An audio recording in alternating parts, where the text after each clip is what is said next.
ಪ್ರೀತಿಯ ಕೇಳುಗರಿಗೆ ನಮ್ಮ ಚಾನಲ್ಗೆ ಸ್ವಾಗತ. ನೀವು ನಮ್ಮ ಚಾನಲ್ಗೆ ಹೊಸಬರಾಗಿದ್ದರೆ ದಯವಿಟ್ಟು ಸಬ್ಸ್ಕ್ರೈಬ್ ಮಾಡಿಕೊಳ್ಳಿ. ರಾತ್ರಿ 8 ಗಂಟೆ. ಬೆಂಗಳೂರು ರೈಲು ನಿಲ್ದಾಣ ಜನರಿಂದ ತುಂಬಿತ್ತು. ಎಲ್ಲರೂ ತಮ್ಮ ತಮ್ಮ ಪ್ರಯಾಣದ ತಯಾರಿಯಲ್ಲಿ ಬ್ಯುಸಿಯಾಗಿದ್ದರು. ಅದೇ ಸಮಯದಲ್ಲಿ ನಂದಿತಾ ತನ್ನ ಬ್ಯಾಗ್ ಹಿಡಿದು ಪ್ಲಾಟ್ಫಾರ್ಮ್ನಲ್ಲಿ ನಿಂತಿದ್ದಳು. 2 ವರ್ಷಗಳಿಂದ ಕೆಲಸ ಮಾಡುತ್ತಿದ್ದ ಕಂಪನಿಯಿಂದ ರಾಜೀನಾಮೆ ನೀಡಿ ಊರಿಗೆ ಹಿಂದಿರುಗುವ ನಿರ್ಧಾರ ಮಾಡಿದ್ದಳು. ಮನಸ್ಸಿನಲ್ಲಿ ಬೇಸರ. ಎಲ್ಲ ಪ್ರಯತ್ನ ಮಾಡಿದರೂ ಜೀವನ ನಮ್ಮ ಪ್ಲಾನ್ ಪ್ರಕಾರ ನಡೆಯಲ್ಲ.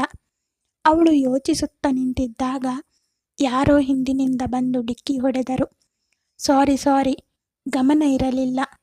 ನಂದಿತಾ ತಿರುಗಿ ನೋಡಿದಳು. ಸುಮಾರು 25 ವರ್ಷದ ಹುಡುಗ. ಕೈಯಲ್ಲಿ ಟಿಕೆಟ್, ಮುಖದಲ್ಲಿ ಗಾಬರಿ. ಓಕೆ ಎಂದು ನಂದಿತಾ ಹೇಳಿದಳು. ಅವನು ನಗುತ್ತಾ ಅಲ್ಲಿಂದ ಹೋದ. ಕೆಲವೇ ನಿಮಿಷಗಳಲ್ಲಿ ರೈಲ್ ಬಂತು. ನಂದಿತಾ ತನ್ನ ಸೀಟಿಗೆ ಹೋಗಿ ಕುಳಿತಳು. ಆಶ್ಚರ್ಯ ಅಂದರೆ ಅವಳ ಎದುರಿನ ಸೀಟಿನಲ್ಲಿ ಕುಳಿತಿದ್ದವನು ಅದೇ ಹುಡುಗ. ಇಬ್ಬರು ಒಬ್ಬರನ್ನೊಬ್ಬರು ನೋಡಿ ನಕ್ಕರು. ಮತ್ತೆ ಸಾರಿ ಹೇಳಬೇಕಾ?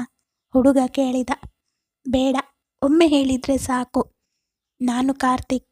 ನಂದಿತಾ. ರೈಲು ನಿಧಾನವಾಗಿ ಹೊರಟಿತು. ಮೊದಲಿಗೆ ಸಾಮಾನ್ಯ ಮಾತುಗಳು, ಊರು, ಕೆಲಸ, ಹವ್ಯಾಸ. ಆದರೆ ಕೆಲವೇ ಗಂಟೆಗಳಲ್ಲಿ ಇಬ್ಬರು ಹಳೆಯ ಸ್ನೇಹಿತರಂತೆ ಮಾತನಾಡಲು ಶುರು ಮಾಡಿದರು. ಕಾರ್ತಿಕ್ ಮಾತನಾಡುವ ರೀತಿ ನಂದಿತಾಗೆ ಇಷ್ಟವಾಗತೊಡಗಿತು. ಅವನು ದೊಡ್ಡ ದೊಡ್ಡ ಮಾತು ಆಡುತ್ತಿರಲಿಲ್ಲ. ಸರಳ, ನೇರ, ನಗಿಸುತ್ತಿದ್ದ. ರಾತ್ರಿ 11 ಗಂಟೆ. ಎಲ್ಲರೂ ಮಲಗಲು ಶುರು ಮಾಡಿದರು. ಆದರೆ ಇವರಿಬ್ಬರ ಮಾತು ಮಾತ್ರ ನಿಲ್ಲಲಿಲ್ಲ. ನಿನಗೆ ಯಾವುದು ಹೆಚ್ಚು ಭಯ? ಕಾರ್ತಿಕ್ ಕೇಳಿದ. ನಂದಿತಾ ಸ್ವಲ್ಪ ಯೋಚಿಸಿದಳು. ನನ್ನನ್ನು ನಿಜವಾಗಿಯೂ ಅರ್ಥ ಮಾಡಿಕೊಳ್ಳುವವರು ಸಿಗದೇ ಇರೋದು. ಕಾರ್ತಿಕ್ ಅವಳತ್ತ ನೋಡಿದ. ಅದು ಭಯ ಅಲ್ಲ, ಆಸೆ. ಹೇಗೆ? ಯಾಕಂದ್ರೆ ನಿನ್ನನ್ನು ಅರ್ಥ ಮಾಡಿಕೊಳ್ಳುವ ಯಾರೋ ಒಬ್ಬರಿಗಾಗಿ ನೀನು ಕಾಯ್ತಿದ್ದೀಯ. ನಂದಿತಾ ಉತ್ತರ ಕೊಡಲಿಲ್ಲ. ಆದರೆ ಆ ಮಾತು ಅವಳ ಮನಸ್ಸಿನಲ್ಲಿ ಉಳಿಯಿತು. ಬೆಳಗ್ಗೆ ರೈಲು ಮೈಸೂರಿಗೆ ತಲುಪಿತು. ಇಬ್ಬರಿಗೂ ಇಳಿಯುವ ಸಮಯ ಬಂತು. ಸರಿ, ಮತ್ತೆ ಭೇಟಿಯಾಗೋಣ ಅನಿಸುತ್ತಾ? ಕಾರ್ತಿಕ್ ಕೇಳಿದ. ಜೀವನದಲ್ಲಿ ಎಲ್ಲರೂ ಮತ್ತೆ ಸಿಗಲ್ಲ, ಕೆಲವರು ಸಿಗ್ತಾರೆ. ಅವನು ತನ್ನ ಫೋನ್ ನಂಬರ್ ಕೊಟ್ಟ. ನಂದಿತಾ ಕೂಡ ಕೊಟ್ಟಳು. ಇಬ್ಬರು ಬೇರೆ ದಾರಿಯಲ್ಲಿ ನಡೆದರು. ದಿನಗಳು ಕಳೆದವು.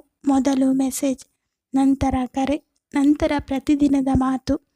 ಬೆಳಗ್ಗೆ ಎದ್ದಾಗ ಒಂದು ಮೆಸೇಜ್, ರಾತ್ರಿ ಮಲಗುವ ಮುಂಚೆ ಒಂದು ಕರೆ. ನಿಧಾನವಾಗಿ ಒಬ್ಬರ ದಿನದಲ್ಲಿ ಇನ್ನೊಬ್ಬರು ಮುಖ್ಯವಾಗತೊಡಗಿದರು. ಒಂದು ದಿನ, ನಂದಿತಾ, ನಾಳೆ ಫ್ರೀ ಇದ್ದೀಯಾ? ಕಾರ್ತಿಕ್ ಕೇಳಿದ. ಹೌದು, ಆಗ ಭೇಟಿಯಾಗೋಣ. ಅವಳು ಒಪ್ಪಿದಳು. ಮರುದಿನ ಸಂಜೆ, ಒಂದು ಸಣ್ಣ ಕೆಫೆ. ನಂದಿತಾ ಬಂದಾಗ ಕಾರ್ತಿಕ್ ಈಗಾಗಲೇ ಕಾಯುತ್ತಿದ್ದ. ಎಷ್ಟು ಹೊತ್ತಿಂದ ಕಾಯ್ತಿದ್ದೆ? 10 ನಿಮಿಷ ಆಯಿತು. ಸುಳ್ಳು. ಸರಿ, ಅರ್ಧ ಗಂಟೆ. ಇಬ್ಬರು ನಕ್ಕರು. ಮಾತುಗಳ ನಡುವೆ ಸಮಯ ಹೇಗೆ ಹೋಯಿತು ಗೊತ್ತಾಗಲಿಲ್ಲ. ಹೊರಗೆ ಬಂದಾಗ ತುಂತುರು ಮಳೆ ಶುರುವಾಗಿತ್ತು. ರಸ್ತೆಯ ಬದಿಯಲ್ಲಿ ಇಬ್ಬರು ನಿಧಾನವಾಗಿ ನಡೆಯುತ್ತಿದ್ದರು. ಹಠಾತ್ತನೆ ಕಾರ್ತಿಕ್ ನಿಂತ. ಒಂದು ಪ್ರಶ್ನೆ ಕೇಳಬಹುದಾ? ಕೇಳು. ನಾನು ನಿನ್ನ ಜೀವನದಲ್ಲಿ ಕೇವಲ ಸ್ನೇಹಿತನ? ನಂದಿತಾಳ ಹೃದಯ ಜೋರಾಗಿ ಬಡಿಯತೊಡಗಿತು. ಕೆಲವು ಕ್ಷಣ ಮೌನವಾಗಿದ್ದಳು. ನನಗೆ ಗೊತ್ತಿಲ್ಲ.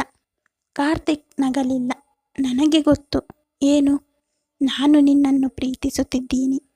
ನಂದಿತಾ ಅವನತ್ತ ನೋಡಿದಳು. ಮಳೆಯಿಂದ ಅವನ ಕೂದಲು ಒದ್ದೆಯಾಗಿತ್ತು. ಮುಖದಲ್ಲಿ ಆತಂಕ. ಉತ್ತರಕ್ಕಾಗಿ ಕಾಯುತ್ತಿದ್ದ. ಕಾರ್ತಿಕ್, ನೀನು ನನ್ನ ಜೀವನಕ್ಕೆ ಬಂದಮೇಲೆ ನಾನು ಮತ್ತೆ ನಗೋದನ್ನು ಕಲಿತೆ. ಕಾರ್ತಿಕ್ ಮೌನವಾಗಿದ್ದ. ನನಗೂ ನೀನು ಇಷ್ಟ.